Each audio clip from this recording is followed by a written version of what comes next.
I'm Tim Ventura, and we're joined today by Lloyd Kahn, a publisher, editor, author, photographer, carpenter, and self-taught architect.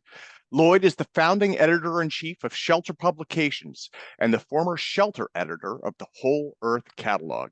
He's a pioneer of the green building and green architecture movements, and his 1973 book Shelter about DIY architecture has sold over 250,000 copies. He joins us today to talk about the Whole Earth Catalog and help explain to us what the 60s really was and what it wasn't. So, Lloyd, welcome. Thank you so much for joining me today. Sure. Again, it is truly an honor to be able to interview you. I grew up with copies of the Whole Earth Catalog on my parents' bookshelves in the house. So let me start out by asking about that. Can you tell me a little bit about your work as the Shelter editor for it? Well, I was living in Big Sur and I started building geodesic domes. And I found out that to get the chord factors, the mathematics for building domes, the only place you could find them was Popular Science magazine had plans for what they called a sun dome. And so I sent away for the plans and I started building domes, and people started writing me for dome for the mathematics, and I realized that I was writing the same letter over and over again. So I thought, well, I should mimeograph something, mimeograph going back 50 years, and send that out, and I wouldn't have to write individual letters. And I thought, well, while I'm at it, I should might as well throw in things about that I've learned about organic gardening and communication with dolphins and the LL Bean catalog, and a lot of the things that I had to learn because I was building a homestead in Big Sur. And about that time, I met Stuart Brand, and he was doing the same thing, but on a much larger scale. And so I figured I didn't have to do it. And so I basically joined forces with him. And he came down to visit us, and he brought the staff with him from the Whole Earth truck store, and they stayed there. And so as a result of that, I ended up being the shelter editor of the Whole Earth catalog. And so the first catalog came out in 1968. It was $5. And but anyway, then I worked on the catalog, various catalogs off and on for up until 1974, when I think the last one I did the shelter section on was the Whole Earth epilogue. So that's the background. Stuart would have different people come in for different sections, like Richard and Rosemary did the gardening and farming section. Jay Baldwin did tools. Peter Warshall did land use and ecology, and I did shelter. Mm. And it just took off like mad. And by the time it had sold 100,000 copies, Stuart moved the distribution to Random House in New York, and that was one of the significant things about the catalog, was that it opened up the door for West Coast publishing to get East Coast distribution, because the New York publishers were, they could distribute books much better than anybody from the West Coast. So it kind of revolutionized a small part of publishing. Yeah. Well, again, the Whole Earth catalog is one of those things that, it was ubiquitous, I think, at that time. And I grew up in the Seattle area. There are domes all over the place here, especially out on the Olympic Peninsula, right? And so, that influence just reached so many people. Now, Steve Jobs described the Whole Earth catalog as an internet search engine 35 years before Google. And Wikipedia basically describes it as containing features, essays, articles, and product reviews on a variety of topics related to self-sufficiency, ecology, alternative education, do-it-yourself, and holism. So, could you tell me a little bit about the overall goals of the publication, I guess, because a lot of the younger folks in the audience have never seen this, and so they're not familiar with it. Well, yeah, I mean, younger people like I find that these days the 30-year-olds are really interested in what we were doing back in the 60s, 50 years, 60 years ago.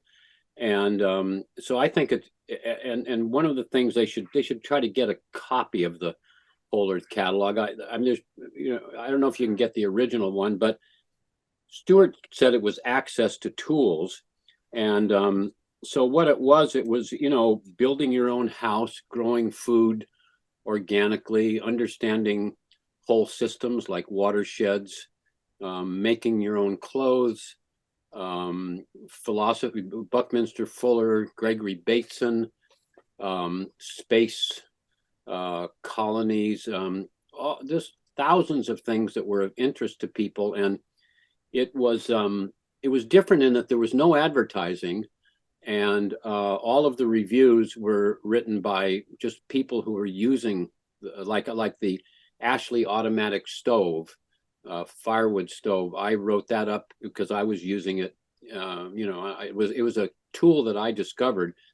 And one of the things about the catalog that Stewart did really well was the access information. It was very accurate.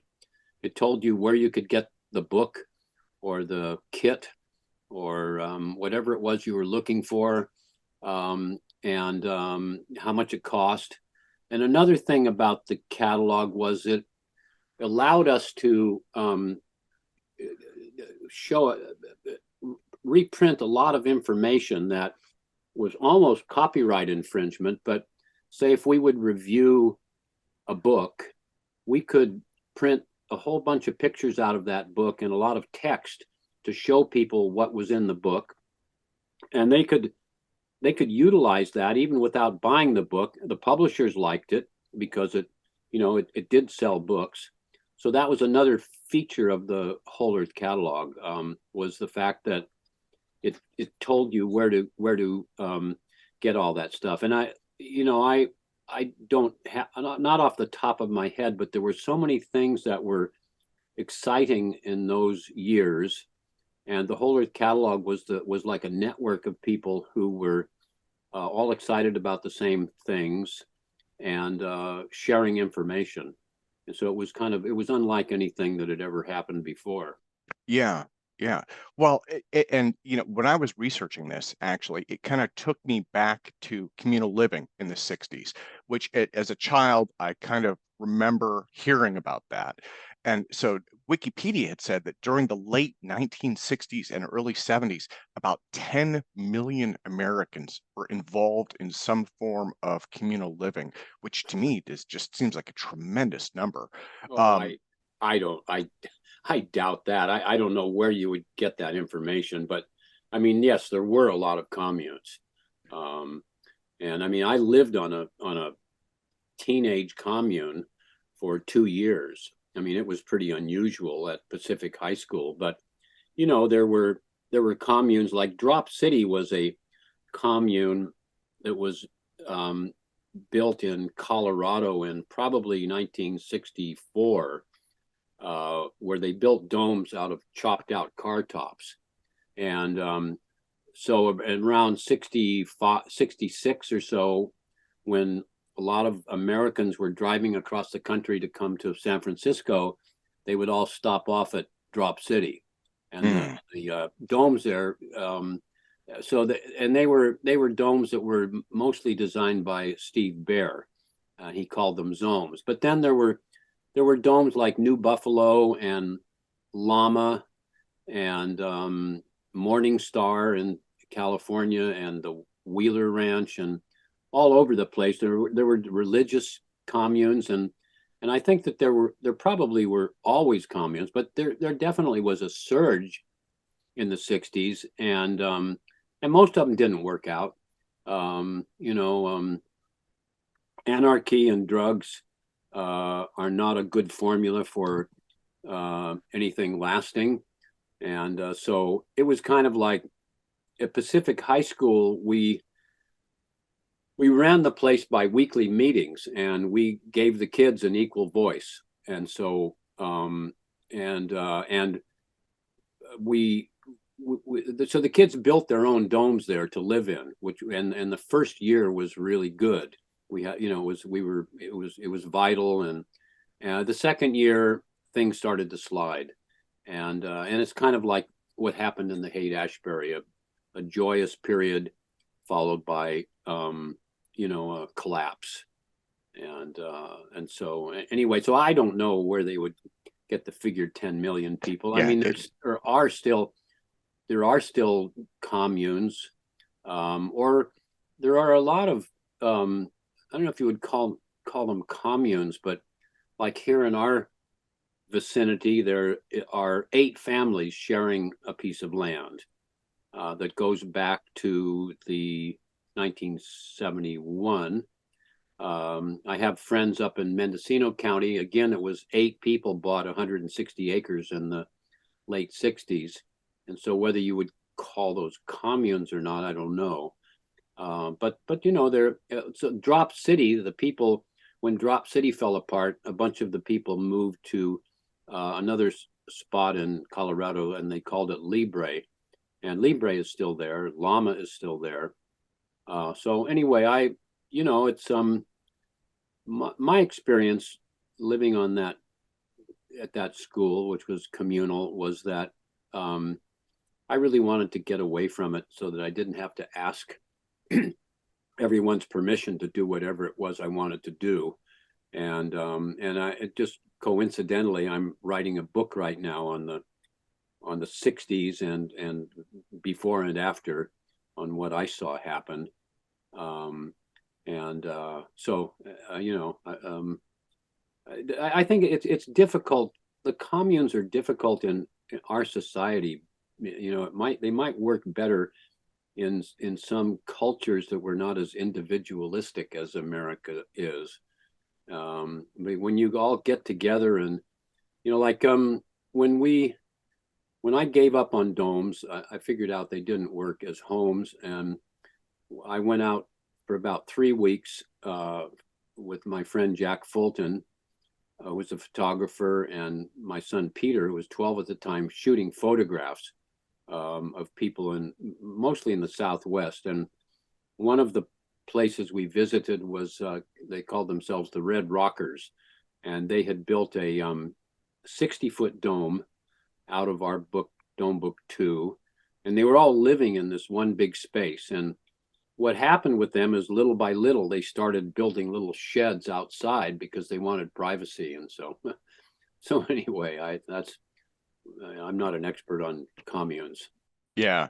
Well, again, a lot of this comes back to your work as the shelter editor, as well as your 1973 book, Shelter, because you were writing about building homes, habitats, and that sort of thing, right? So people Yeah. were taking your research and your knowledge, and they were applying that not only in communes, but a lot of like people with small farms, people who were kind of doing independent homesteads, so all over the place, these ideas. And if I understand correctly, the Whole Earth catalog was really what kind of brought this out, at least initially, to such a wide audience all over the country. So again, just absolutely tremendous impact across the US. Um, Yeah. Well, a thing that helped all of that was it was so easy to get by in those years. I mean, living was cheap. I mean, at one point, well, at Pacific High School, I think my salary was $250 a month, and room and board. And then in the early '70s, when Leslie and I were living here, I think we were making $300 a month. So it was kind of the end of the era of incredible prosperity in America. The '50s, coming out of the war, with those facilities, production facilities that had been making tanks and planes, started making dishwashers and stoves and cars, and so you had that period, and then of course things have really tightened up since then. But all of that was made possible by the fact that we could take time off and survive and figure out new things. And it's really not possible in the same way nowadays because things Yeah. are so expensive.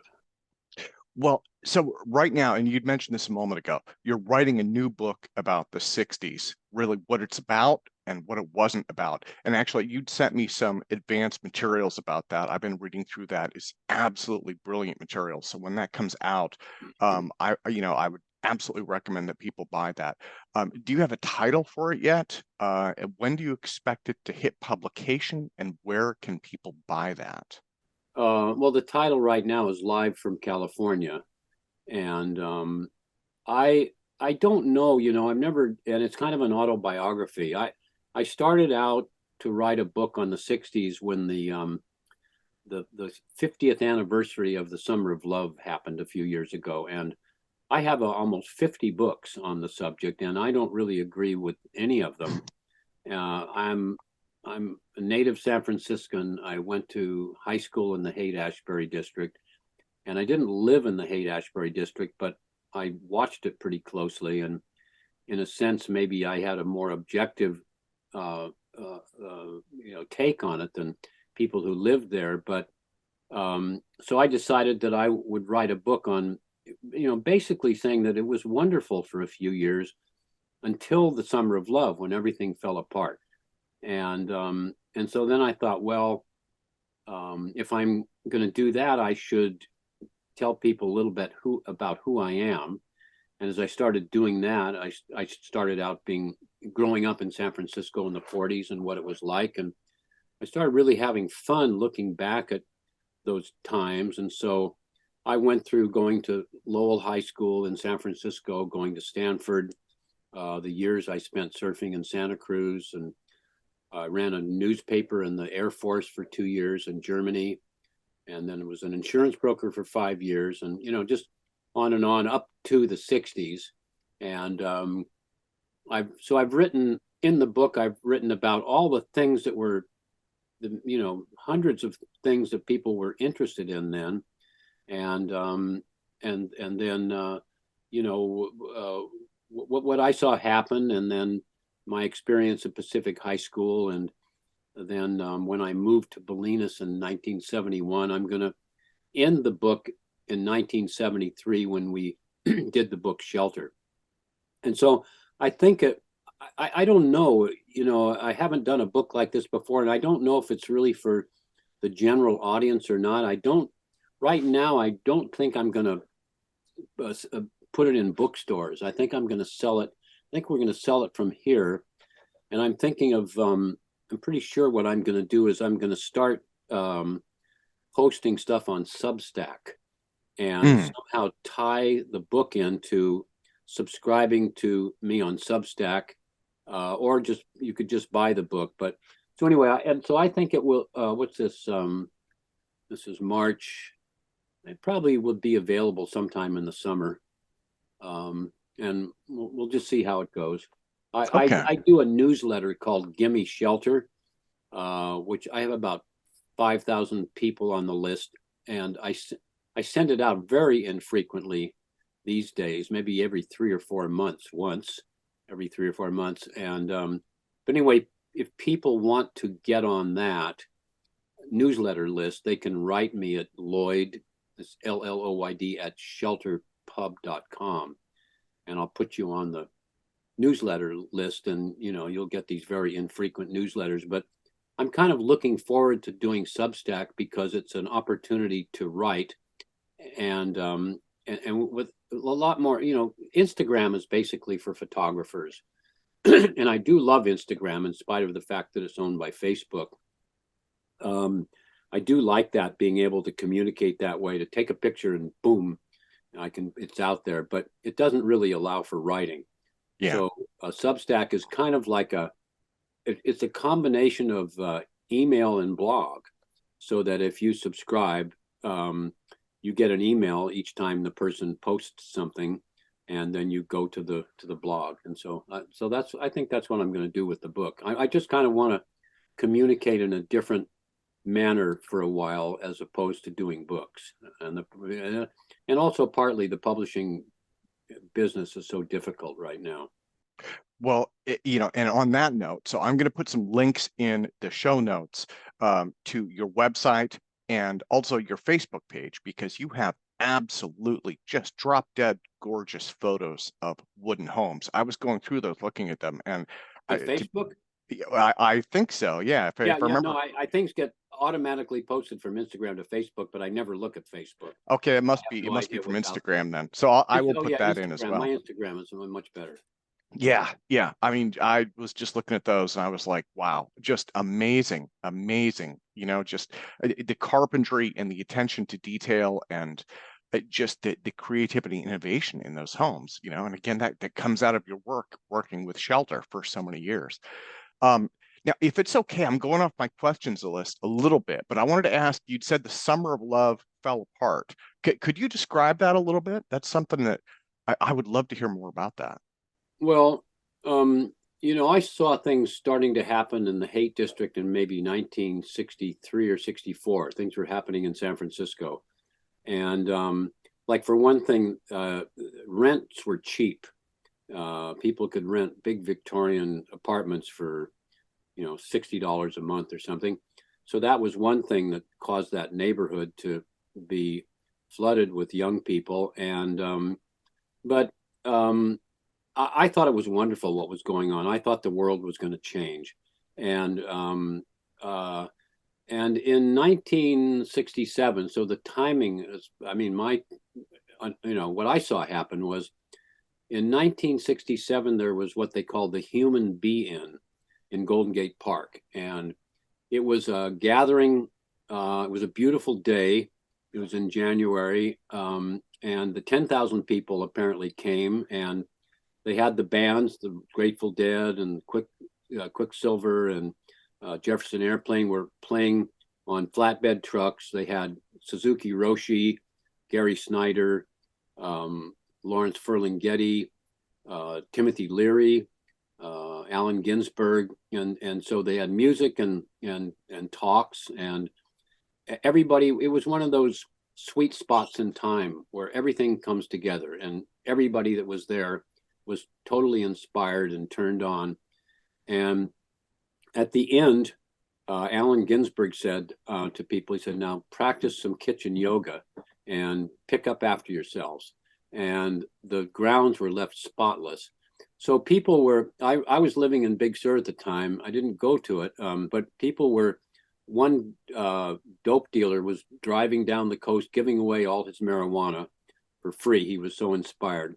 So anyway, that was early 67. Then in June, early June of 1967, there was what was called the Magic Mountain Festival on Mount Tamalpais, which not very many people know about.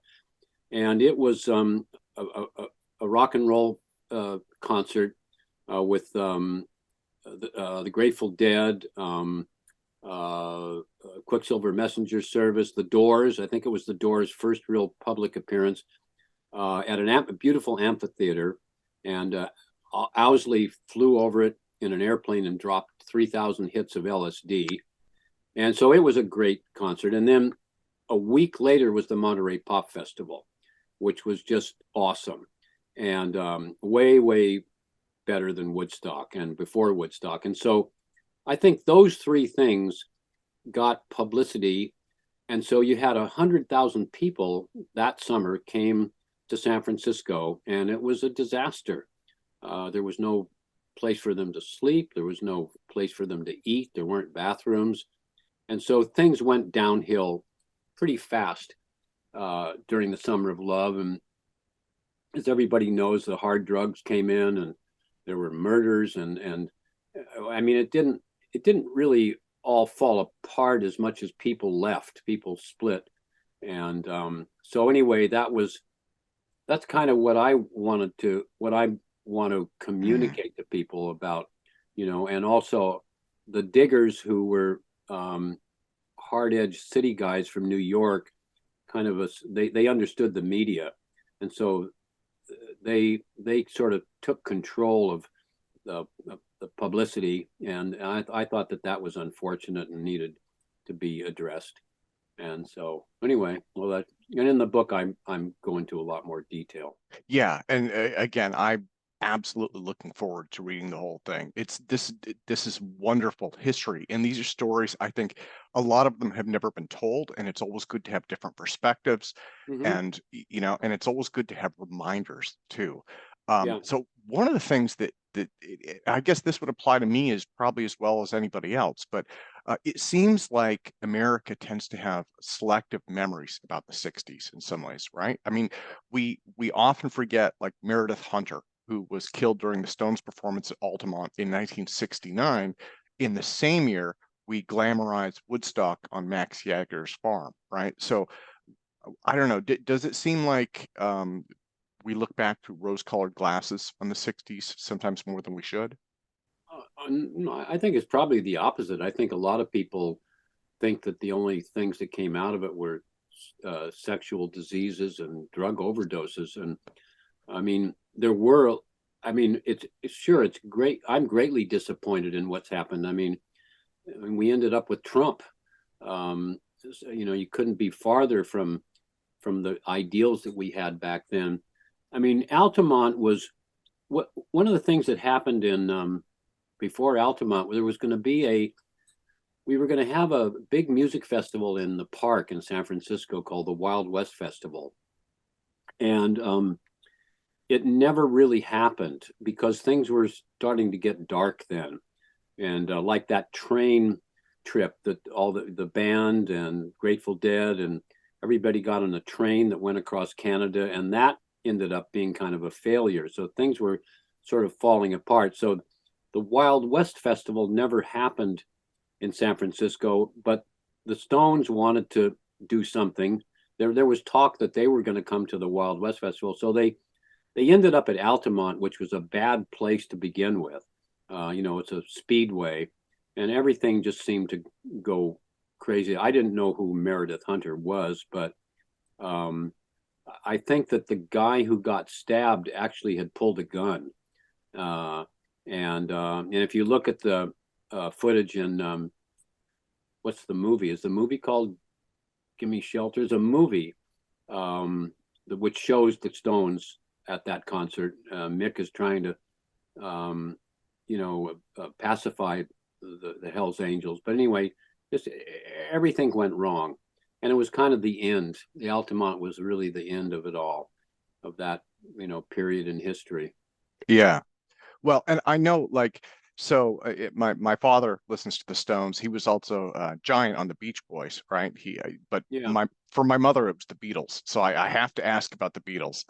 I'm wondering. So the Beatles, they missed Woodstock, but they were a giant influence in that era. But one of the things I'm wondering, do you think were they mirroring what was going on to stay relevant with that age group, or were they actually driving it with kind of their social influence and their own personal growth and exploration, I guess? Well, I don't think the Stones were at Woodstock either. I mean, the Who was, but well, the Beatles were just a delight. I mean, a lot of people like me, it was the big three were Bob Dylan, the Rolling Stones, and the Beatles. And the Beatles were, I remember probably 1963 or 64. I always loved what we called then rhythm and blues, which was usually a group of four or five men singing harmonies, like the Clovers, the Robins, Clyde McPhatter and the Drifters, all these groups. And we used to listen to them when I was in college. And one day I was driving across the Golden Gate Bridge and I heard this song come on. And I thought it was a rhythm and blues. I thought it was black musicians, and it turned out to be the Beatles. And so I dragged my wife and kid to go see Hard Day's Night. And, they were just a total delight. I don't know if they were, I think that they just were kind of following their own path. They had different periods. Um, Sergeant Pepper, Yeah, Sergeant Pepper it's one of and those records that I remember where I was when I first heard it. I thought, what is this? And Sergeant Pepper kind of followed what the English called dance hall, which was kind of almost like vaudeville. And so, so they were all the Beatles, the Stones, and Dylan were completely different. But they were. It was just wonderful what the Beatles did, and that they they lasted as long as they did. They did, and they really pushed into new territory also. And a lot of that, and again, I mean, I was born in 1976, and so so a lot of this, it took years to even begin to kind of understand it. But like, I grew up with Yellow Submarine. I must have seen that on TV probably 50 times when I was a Hmm. kid, you know. And as a Yeah, kid, I was like, okay, it's a nice cartoon. It makes absolutely no sense, you know. And yeah. as you grow, then you kind of add context, and it's like, okay, now I kind of get it. But you know, even that, not having been there, I guess, in some ways, and people have said this, they said you had to be there, I guess, to really understand what was going on at the time. So Well, that's the problem with most of these books that about the '60s is that they weren't there. Although, with music, it's not so much the case with music because, like, I found a CD recently that's my favorite record of all time, and it's the blues, and it's concerts that were Muddy Waters, Willie Dixon, Buddy Guy, these wonderful old blues musicians did tours of Europe. And I think this was 1963. So that's what, 40, 60 years ago. Um, and you listen to that now, and it's just as wonderful now as it was back then. So it didn't diminish really. A 30-year-old can understand it if their 30-year-olds can, if they're interested in the blues. I mean, some things don't age that well, but there were, a lot of things did come out of that period of time, like of course organic gardening and farming, and ecological awareness and political activity and civil rights and women's liberation and gay liberation and lots of things. I mean, maybe the problem is that the keys to, the government and the people controlling the money, they didn't. I don't know if it was they didn't get it or they didn't play by those rules. They just kept being motivated by greed, and so we're in a really weird and disappointing time right now with what's going on in this country. yeah, Especially compared to what we thought was going to happen back then. absolutely. Well, Lloyd, let me thank you so much for your time today. And I want Sure. to close actually, well, Steve Jobs closed his 2005 Stanford commencement with the final words of the 1974 Whole Earth Catalog: stay hungry, stay foolish. So let me close by asking if the dreams, idealism, and optimism of that era is still with us. And can the children of the 60s feel proud of what they've accomplished so far and what they are still working towards? I mean, I read an article recently where somebody said something to the effect that, we still believe in those things. Those ideals are still alive, and so there's a group of people who still believe that we should, treat the earth with respect, that we shouldn't poison the soil, that we should, cut down on global warming and all of those ecological things, and that politically we should, try to take care of. A big problem is the transfer of money from the poor to the rich. That's just gone. It's just accelerated. So we've got all these people that can't find a place to live. But I think that I mean, Steve Jobs, he said that he read the Whole Earth Catalog when he was in high school, Yeah. and in a way, that influenced him to start Apple computers, and so um, uh, so I think that the ideals are still alive. I don't know how many, what the numbers are, how many people think that, but one hope that I have are these 30-year-olds who they're different from the 50-year-olds in my experience, because they're coming up and saying, and I would say we get every single day, we get at least one email or phone call or letter or mention on social media that these books have influenced people's lives and changed their lives. And one day we were selling books at a green festival, and a big guy came in and he picked up a copy of Shelter, and he said, I saw this book at a party, and I took it into the corner and I spent the whole night reading it. I quit my job the next day and I went to work as a builder, and now I'm a contractor. So, that's one of the great things about these books, is that it's not me, it's the people in the books that are inspirational.